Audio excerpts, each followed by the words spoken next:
está Vênus no seu mapa? Qual é o papel da Vênus nos relacionamentos afetivos? Eu sou Renata Neme e esse é o meu canal de Astrologia Védica. Vem? Ganapataye Namaha. ॐ गणपतये नमः। Om Ganapataye Namaha. Olá! Antes de qualquer coisa, eu gostaria de convidar você para se inscrever no meu canal de Astrologia Védica, clicar naquele sininho para receber as notificações e aí ficar sempre a par das novidades astrológicas. Bom, como eu havia dito, e Vênus? Você conhece o papel de Vênus no seu mapa? Sabe que esse planeta está intimamente ligado aos relacionamentos afetivos? Qual a qualidade deles? Pois é, no dia 4 de junho de 2020, eu proferi uma live no encontro de astrólogos e estudantes de astrologia védica.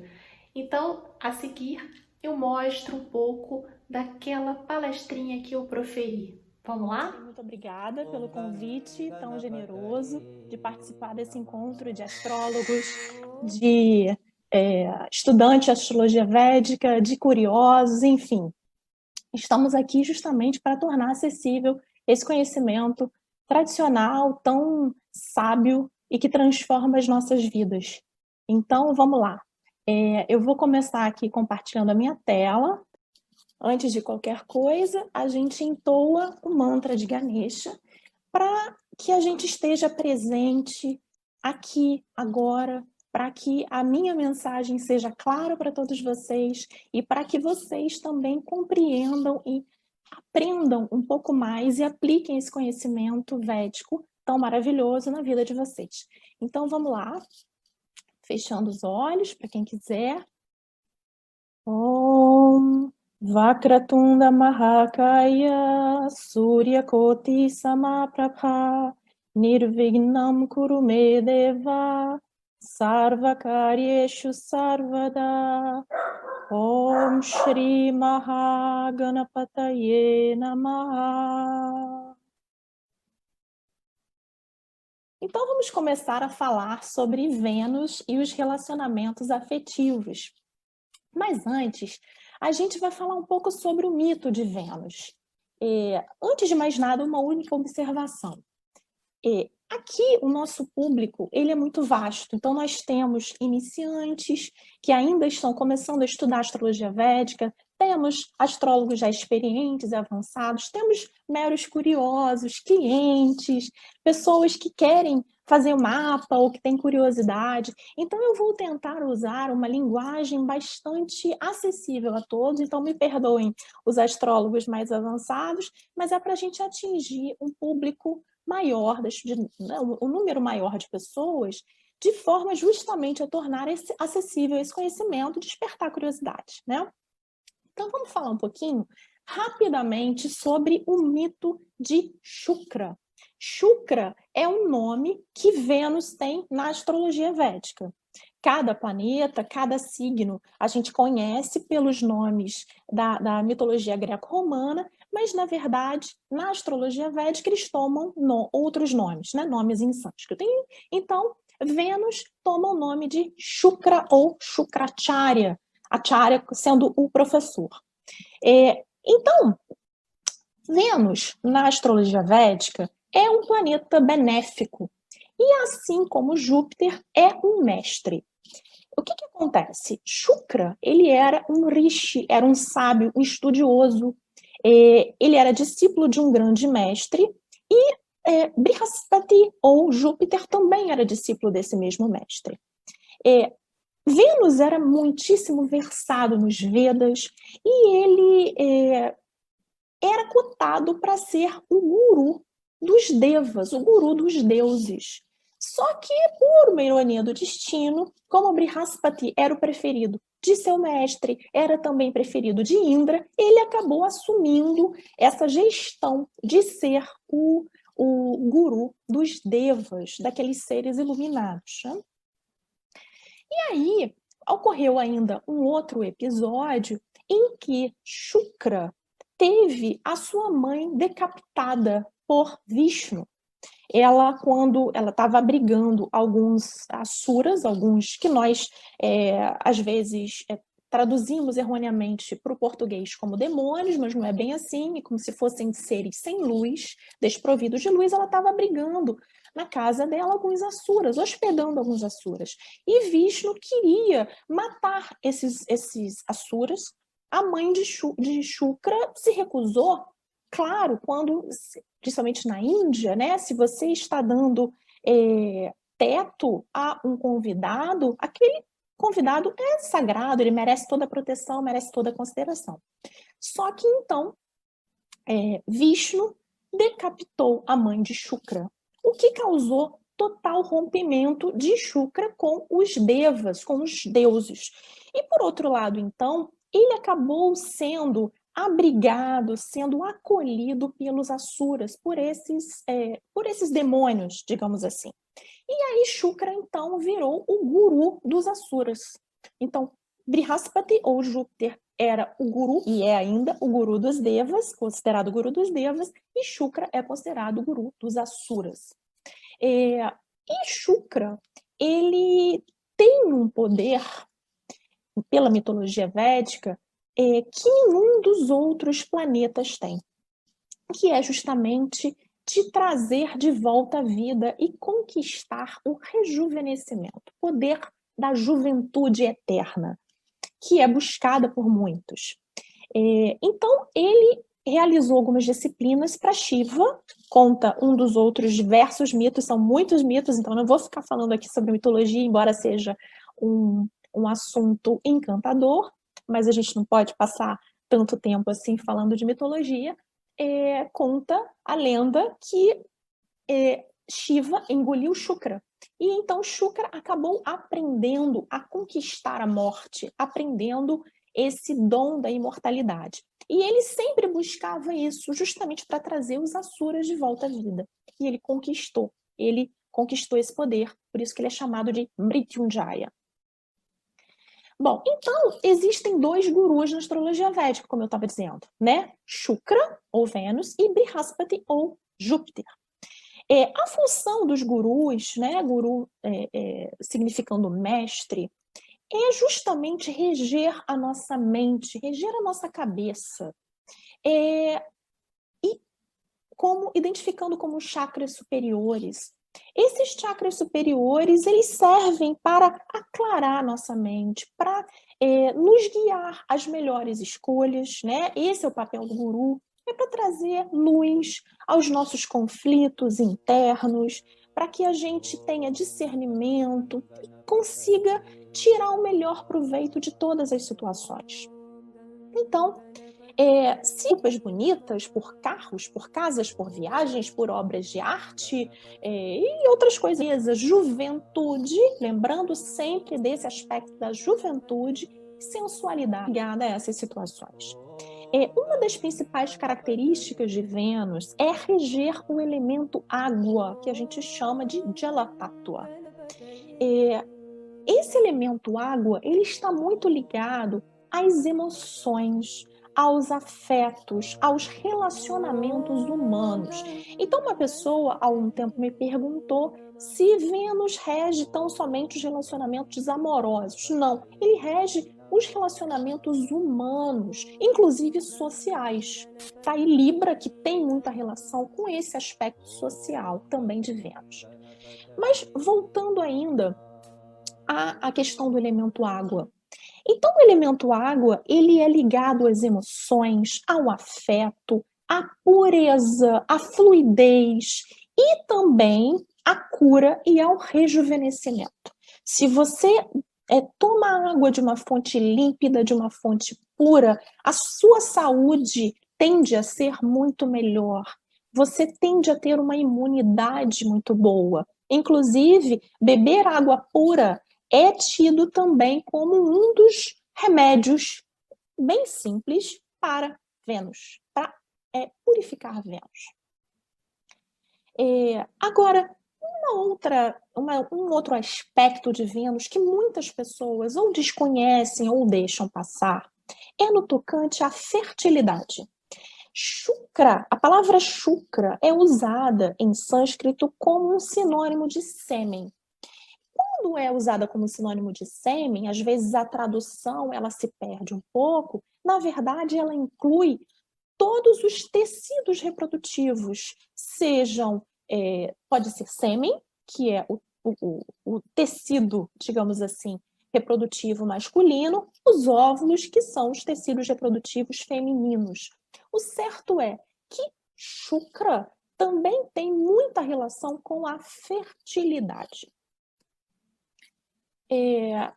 Então, como eu ia dizendo, o elemento água ele está sempre conectado às emoções, ele também tem uma associação com o Swadhisthana Chakra, que é o segundo chakra de baixo para cima. Quem gosta de yoga, quem estuda yoga ou pratica yoga, sabe disso. O Swadhisthana Chakra é o segundo chakra, e ele tem uma influência muito grande nos desejos.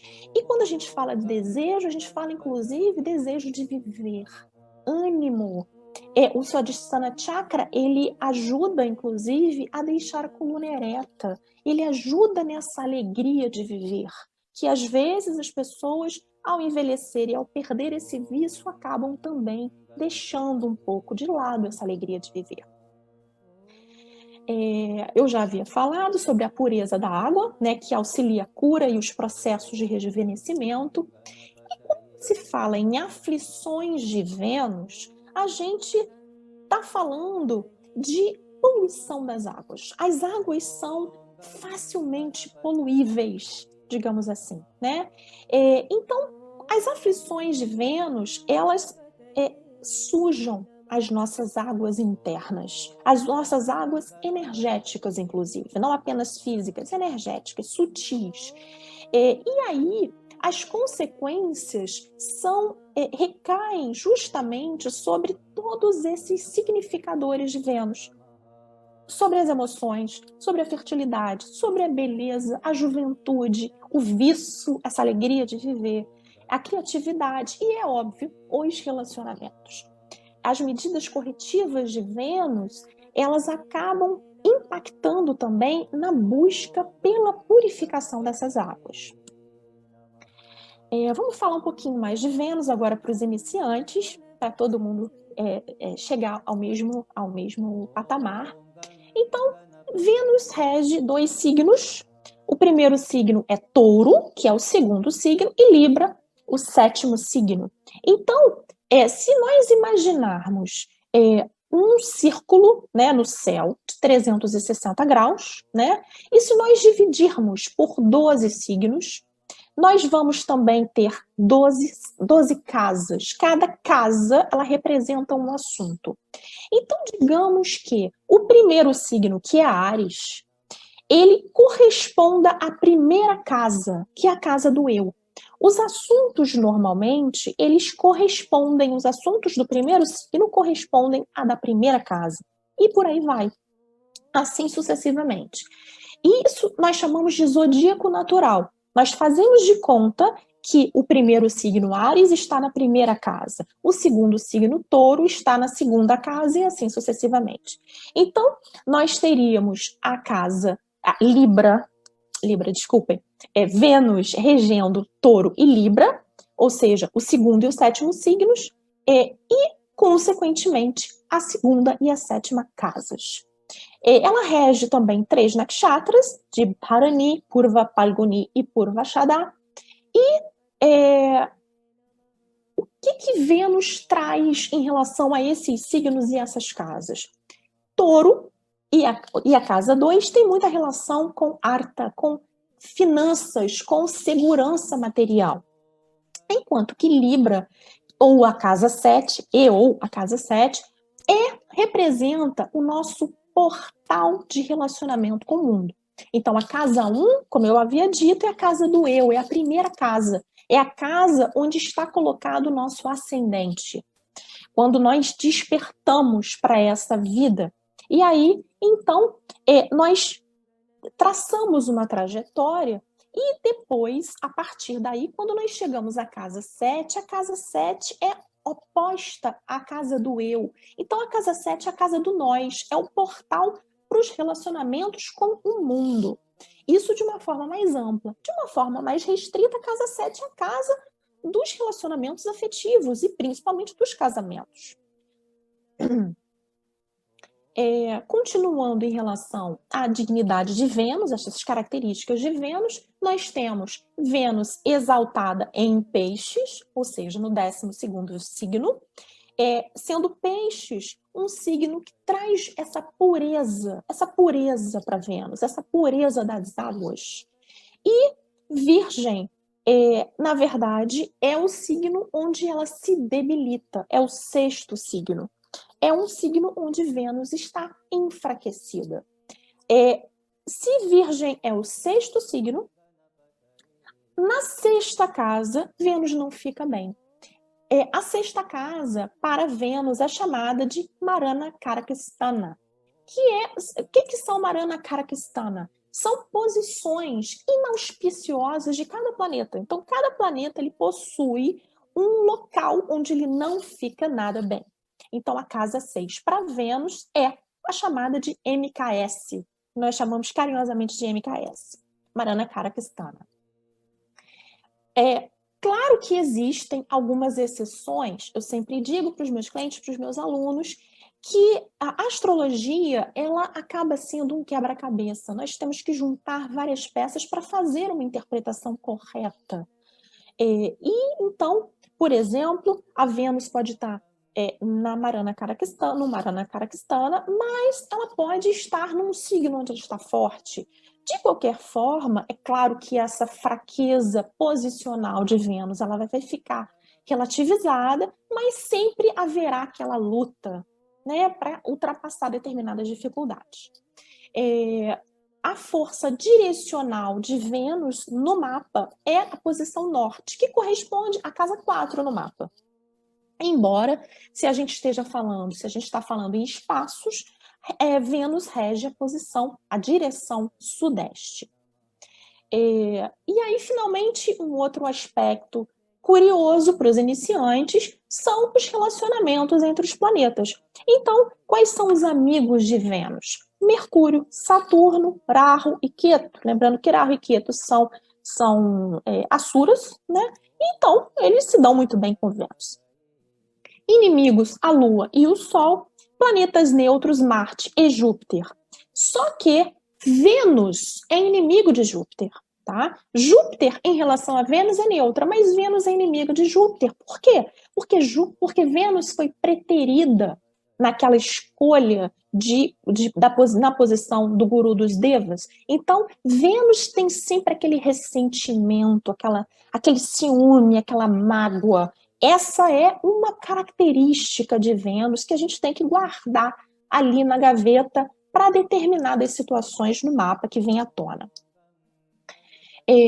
Então, como eu havia falado, que Vênus é um benéfico natural, mas ela, em algumas situações, ela funciona como maléfico. Por exemplo, nos ascendentes de Áries, de Touro, de Sagitário, Vênus ocupando casas difíceis, a casa 6 eu já falei, a casa 8 também é uma casa difícil. Vênus, quando está combusta, ou seja, quando ela está muito próxima ao Sol, aquele elemento fogo do Sol, ele acaba queimando, ele acaba trazendo uma ebulição a essas águas tão puras de Vênus. Vênus, quando está retrógrada, no próprio signo, que é o caso atual, né? Nós estamos hoje com Vênus em Touro, só que Vênus está retrógrada. Quando isso acontece, ela produz o efeito contrário. Então, Vênus fica muito bem, está no próprio signo de Touro e de Libra. Mas se ela está retrógrada em algum desses dois, é claro que o resultado não vai ser tão positivo assim, tá? Vênus, quando está conjunta a um maléfico ou a um retrógrado, ela pode perder um pouco a força. E, por fim, Vênus em Papakartari Yoga. Papakartari significa uma posição em que o planeta ele é cercado dos dois lados por maléficos. Isso é que significa Papakartari Yoga. Vamos falar um pouco de Vênus nos signos, e aí a gente tem que usar um pouco a lógica também. Vênus em Áries. Áries é um signo regido por fogo, então Vênus em Áries, regida por Marte, né? Vênus em Áries, ela não fica muito bem. Imagina a gente colocar uma leiteira com água no fogão, né? Ela vai entrar em ebulição, essa água vai se perder. Então a Vênus em Áries, ela acaba sendo muito, muito explosiva, passional, impulsiva, tende um pouco ao individualismo. Vênus, ela na sua própria essência, ela tende a ceder um pouco mais. Mas quando ela está em Áries, ela fica no signo 1, lembra? O signo 1, o signo do eu, então ela acaba sendo um pouco individualista e também com muita sensualidade, esse fogo excessivo, esse excesso de paixão. Vênus em Touro, ela está domiciliada, ela está confortável, traz prosperidade, facilidade em lidar com as emoções, porque Vênus ela lida muito bem com as emoções quando está bem, né? O fluir das águas está sem nenhuma obstrução. Vênus em Gêmeos, Gêmeos é um signo regido por Mercúrio. Mercúrio é um planeta muito rápido, é um planeta muito intelectualizado, é um planeta que é bastante racional e é muito jovem também. Então, Vênus em Gêmeos acaba tendo aquela necessidade, traz uma jovialidade para Vênus, mas uma imaturidade também. Traz necessidade de estímulos intelectuais o tempo todo, um pouco de mutabilidade, um excesso de movimento. Então, é preciso que haja sempre muitos estímulos para que essa Vênus não caia numa posição de tédio, por exemplo. Vênus em Câncer. Câncer a gente sabe que é um signo bastante emocional, bastante maternal, ligado à família, caseira, né? Então a Vênus em Câncer, ela traz aquele cuidado, né? Depois a Vênus em Leão, Leão, aquele signo forte, regido pelo Sol. Então aqui a Vênus, ela é vaidosa, ela é carismática, ela tem talento artístico, mas ela às vezes é um pouco dramática, ela deseja muita atenção e tem dificuldade de ceder, parecido lá com a Vênus em Áries. Depois a Vênus em Virgem é o signo da debilidade dela. Então existe uma dificuldade muito grande em lidar com as emoções, em aceitar o outro como é. Existe um excesso de crítica, também de racionalidade, uma exigência, uma insatisfação e até uma certa imaturidade também, já que a gente está falando de um signo também regido por Mercúrio. Vênus em Libra também está muito bem. A gente está falando do signo que é o chamado de mula tricona. O que é mula tricona? Mal comparando, é o que a gente chama da oficina do planeta. A oficina de Vênus, onde que Vênus produz os maiores efeitos. É justamente em Libra, é o signo dos relacionamentos. Então, aqui, além dos relacionamentos, e a gente está falando de relacionamentos afetivos, mas também está falando de relacionamentos sociais, ela aprecia a beleza, aprecia a elegância, a diplomacia, as artes, a cultura, os jogos de sedução. Então, Vênus em Libra, ela fica maravilhosa, mas é claro que a gente tem que analisar outros aspectos. Vênus em Escorpião, uma posição complicada e negativa. Vênus aqui fica muito passional, as emoções turbulentas, muito intensa, sexualizada. O Escorpião também é um signo regido por Marte, também traz essa situação de ebulição, mas de uma forma mais profunda, né, mais complicada. A Vênus em Sagitário traz um desejo de liberdade, mas uma generosidade também, emoções equilibradas, uma necessidade de compartilhar aprendizado, de aprender e também de ensinar. A pessoa, muitas vezes, tem necessidade de encontrar um parceiro com quem ela aprenda.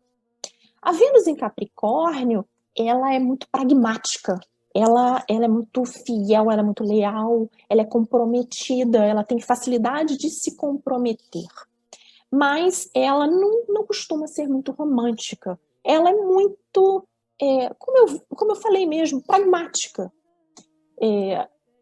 Depois, Vênus em Aquário. Vênus em Aquário, Aquário é um signo que eu chamo de missionário, humanitário.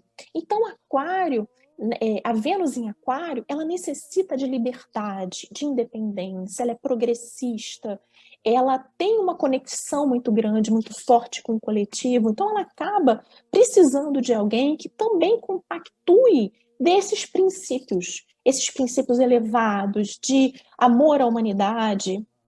Então, não costuma haver aquele tipo de exclusividade. Quando eu falo de exclusividade, não estou falando de relacionamento aberto. Eu estou falando de exclusividade na atenção. A Vênus em Aquário, ela gosta da humanidade, ela gosta da coletividade, ela precisa trabalhar por algo maior. E, finalmente, Vênus em Peixes. Vênus se exalta em Peixes. É aquele signo que dá a exata noção do amor, que se aproxima o máximo possível do conceito do amor incondicional. Então, ela tem a sensualidade na medida certa, ela tem a generosidade, espiritualidade. Então, a Vênus aqui costuma trazer sorte nos relacionamentos, até porque aquela pessoa faz por merecer. Ela sabe amar o próximo, ela sabe aceitar o próximo.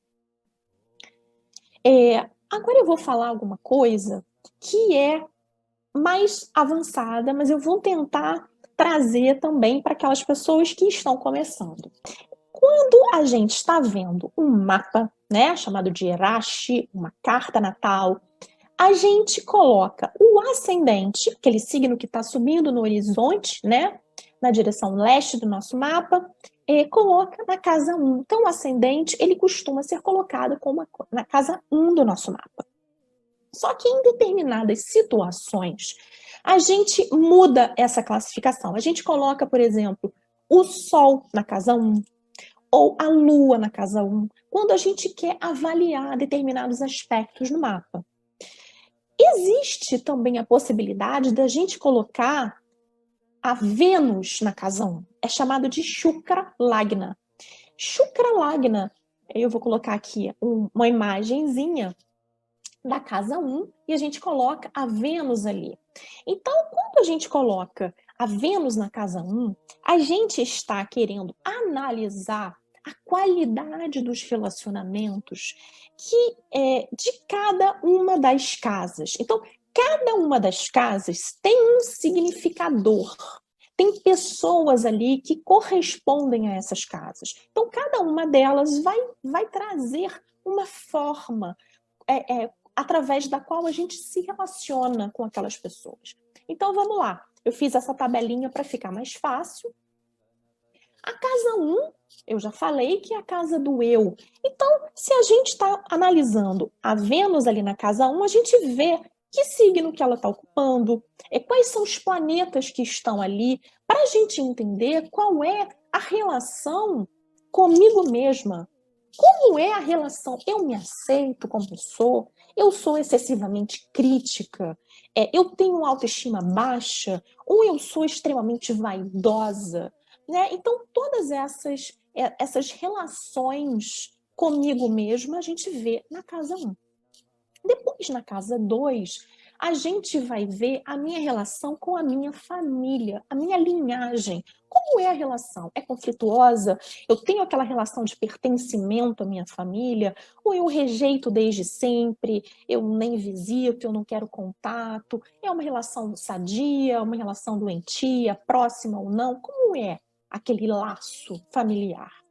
Depois, a casa 3, ela diz respeito aos irmãos. Como é o meu relacionamento com os meus irmãos? Se é que eu tenho irmãos. Como é? Como é que funciona aquilo? Se eu não tenho irmãos, quem que eu coloco ali na posição de irmãos na minha vida? Depois, a casa 4 tem a ver com a mãe. De que forma eu me relaciono com a minha mãe? É uma relação saudável, forte, doentia, com aquela proximidade que chega a ser patológica, ou se é uma relação fácil, tranquila, que flui. Esse verbo fluir está sempre presente aqui quando a gente fala de Vênus. A casa 5 tem a ver com filhos. E lembra que eu falei sobre uma das características de Vênus que tem a ver com a fertilidade. Então, o regente da casa 5, ele vai me dizer também como é que é essa minha capacidade de gerar filhos? É fácil? É difícil? Onde é que está esse planeta que rege a casa 5? Depois, a casa 6 tem relação com os animais de estimação. Eu sou apegada aos meus animais, eu tenho animais, eu não gosto de animais, eu os trato como filhos ou não, e também dos funcionários, dos empregados, dos subalternos, as pessoas que, de certa forma, trabalham sob a minha supervisão. Como é que essa minha relação? Eu sou tirana? Ou eu sou amiga? Sou democrática? A casa 7 tem a ver com o cônjuge, a natureza do cônjuge, a gente pode ver pelo regente da casa 7 e também o momento do casamento, de que forma que vai acontecer aquele casamento. A casa 8 tem a ver com os hobbies, tem a ver com o lazer, o que eu faço depois do trabalho, o que eu faço para relaxar, o que eu faço para me divertir, tem a ver com a casa 8. A casa 9, com os pais, com os meus professores, com os meus mestres. Como é essa relação com meu pai? Como é a relação com os meus mestres? A casa 10 tem a ver com a minha profissão. Eu amo o que eu faço? Aquilo ali é o meu segundo lar? Ou eu faço apenas por obrigação, não gosto? Me sinto um pouco realizada? A casa 11 tem a ver com os amigos, a minha relação com os meus amigos. Às vezes, tem pessoas que são tão próximas dos amigos que acabam substituindo os familiares pelos amigos. E, finalmente, a casa 12. A casa 12, ela diz respeito à repulsa. O que não me atrai um relacionamento? O que me repele? O que repele um relacionamento na minha visão? Então, essa é uma visão muito mais avançada, mas que tem muita lógica se a gente for pensar em relação aos relacionamentos nos diversos enfoques. Aí eu já vou respondendo algumas perguntas que me foram colocadas. Se o Dasha de Vênus pode dar casamento? Sim, é possível que dê casamento, né? É muito provável que dê casamento, mas a gente precisa analisar a posição de Vênus no mapa e, inclusive, no Navamsha, que é aquele principal mapa divisional que a gente tem, que tem muita relação com o casamento, com o cônjuge. Os dashas, eles podem ser interpretados de várias formas combinadas. Então, a gente vê, por exemplo, o dasha de um determinado planeta, o período daquele determinado planeta, e a gente vai buscar onde é que aquele planeta está em termos de signo, em que casa que ele está, quais as casas que ele rege, quais são os planetas que estão ocupando, que estão aspectando, tudo aí a gente vai analisar a qualidade de Vênus para analisar a qualidade do período de Vênus. Então, pode dar casamento? Sim, espero que dê. Casamento muito feliz, mas a gente não pode afirmar com certeza, senão analisar o mapa.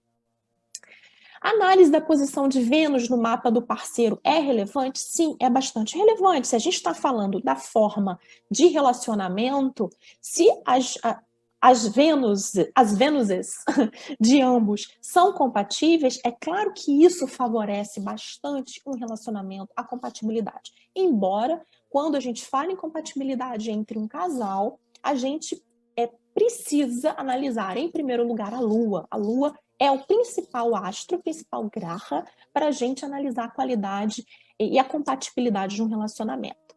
E aí eu trouxe aqui uma imagem linda da Mahalakshmi. A Lakshmi é a deidade, a deusa que personifica melhor as qualidades de Vênus. Por que eu trouxe? Para falar um pouquinho rapidamente sobre os remédios para Vênus. Eu já passei aqui do tempo, mas como a gente entoou mantra e tudo mais, está faltando um pouquinho. Então, quais são os remédios para Vênus? A gente já sabe que tem as joias, né? Em termos de pedra, é o diamante, tem que ser com metal prateado, tem que ser usado no dedo anular, tudo isso. Mas, anelar, coloquei errado. Mas, de qualquer forma, a prescrição de joias é muito, muito, muito rara e deve ser analisada com muita parcimônia. Não é porque você acabou de assistir a essa live que você vai comprar um diamante, ou vai pegar um anel de diamante, vai colocar no dedo, esse aqui é o anel para Vênus, é o remédio para Vênus. Não é bem assim.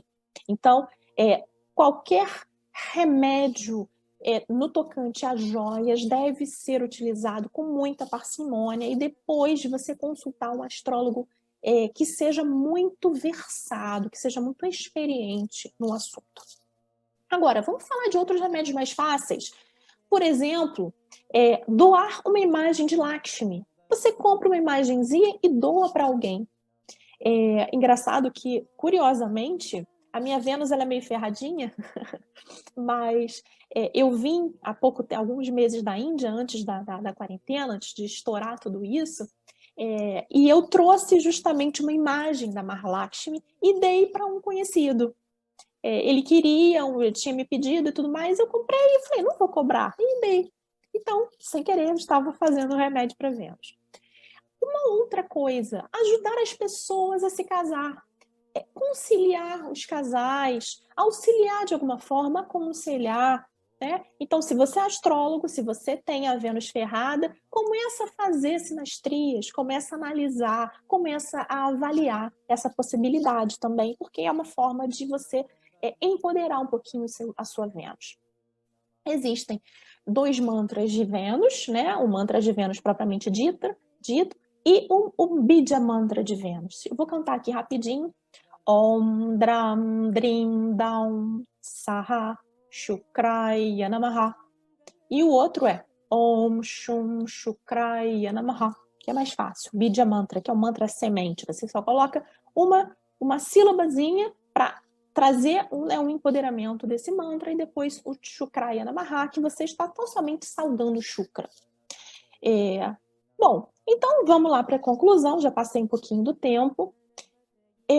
No tocante aos relacionamentos, às vezes a gente sofre, a gente se sente muito mal, a gente quer sempre buscar a felicidade. Mas o certo é que nenhum relacionamento perfeito, nenhum é perfeito. Porque o relacionamento humano, e principalmente o afetivo, o amoroso, e quando existe a coabitação mais ainda, é uma fonte constante de aprendizado. O outro, ele funciona como um espelho do eu. Ele traz, muitas vezes, o contato meu com as minhas sombras, aquilo que eu costumo me recusar a enfrentar em mim. Então, quando a gente está se relacionando, a gente enxerga muito dessas sombras no outro, mas, na verdade, essas sombras estão em nós. Lembrando dessa oposição entre a casa 7 do nós e a casa 1 do eu. Então, um está sempre espelhando o outro, um se opõe ao outro, então um está sempre olhando para o outro. Não é por acaso, porque a gente precisa aprender. A gente precisa aprender a amar e aceitar o próximo como ele é. É uma das lições mais difíceis da nossa vida, da nossa encarnação. E buscar a pureza de Vênus significa justamente encontrar o real sentido do amor, essa aceitação que vai além das aparências, vai além desse glamour da sedução. Só assim, quando a gente ultrapassa essas aparências e o glamour da sedução, é que a gente atinge o real estado de felicidade. E aí, uma coisa que eu não coloquei é Saturno, o planeta Saturno, ele se exalta em Libra, justamente porque naquele momento de dificuldade, em que não existe mais beleza, em que não existe mais sedução, não existe mais glamour, é que você realmente atinge o amor incondicional, a aceitação do outro. E, consequentemente, você acaba se livrando de muitos conflitos, de muitos nós kármicos. Então, era isso que eu queria dizer. Muito obrigada a todos. Aí estão os meus contatos, caso vocês queiram. Eu vou agora acessar aqui, se eu conseguir, eu vou acessar aqui o chat para ver quais são as perguntas que possam aparecer. Deixa eu ver aqui se eu consigo acessar. Perguntas. Escorpião. Em Escorpião, melhora? Tudo melhora. Vamos recitar o mantra de Shukra. Om Shum Shukraya Namaha. Pronto, já vai melhorar. Vamos começar agora a entoar o mantra de Shukra, até porque nós estamos com Vênus retrógrada, ela só vai voltar ao movimento natural, movimento direto no dia 25. Então, até lá, vamos nós todas entoar o mantra de Vênus. E aí depois uma outra pessoa falando da Vênus em Capricórnio, legal. Existe remédio para Vênus combusta? Tendo uma Vênus domiciliada mais combusta, quais são os seus efeitos? Bom, ela está domiciliada, já é uma grande coisa. Mas ela está domiciliada, eu não sei se ela está em Touro ou se ela está em Libra. Se ela está em Libra, sinceramente, o sol dela vai estar tão fraquinho que eu acredito até que a Vênus ela vai ultrapassar essa barreira. Mas os remédios foram esses que eu falei, tá? O principal remédio que eu gosto de passar para as pessoas é o entoar dos mantras. Porque, além de ser bastante fácil, ele trabalha num nível sutil, tão profundo, à medida que você vai se aperfeiçoando naquela prática, ele vai trabalhar no nível profundo, no nível sutil, e vai, de certa forma, preparando a sua mente, a sua vida, justamente para que você receba essas bênçãos, para que o fluir das águas volte ao normal sem muita obstrução. Quais as configurações mais presentes em casos de abuso sexual? Bom, aí a gente não está falando tão somente de Vênus, a gente está falando de outras situações. Eu, por exemplo, já vi casos de abuso sexual de uma pessoa que tinha a Vênus na casa 6, tá? Mas é claro que existiam algumas outras situações muito mais aprofundadas, e eu acho que é uma hipótese que a gente pode usar até como estudo de casos. De repente, numa conferência mais aprofundada, é algo bem interessante. Conselho daria para quem tem Vênus debilitada conjunto a Marte? Mantra de Shukra, mantra de Shukra, mantra de Shukra, e ao mesmo tempo tentar apaziguar Marte. Mas eu preciso saber primeiro, eu preciso olhar o mapa e preciso olhar também em que signo que estaria Marte.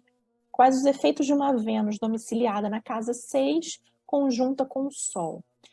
Bom, a Vênus domiciliada na casa domiciliada em Touro, como eu falei, ela já fica forte, ela traz prosperidade. Ela, ao estar conjunta com o Sol, ela traz muito talento artístico. Você pode trabalhar, inclusive, com essas questões.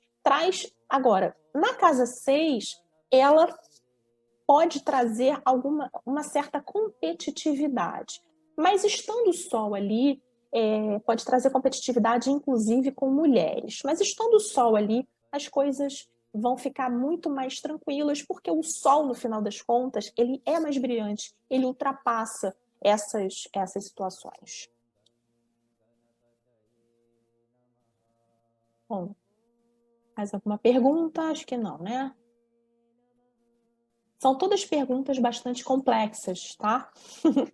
Então, algumas, né? Então, a gente precisaria aprofundar um pouco mais. Se vocês quiserem me mandar um e-mail, tem coisas que não dá para a gente falar na rede, questão de abuso sexual é muito delicado, tá?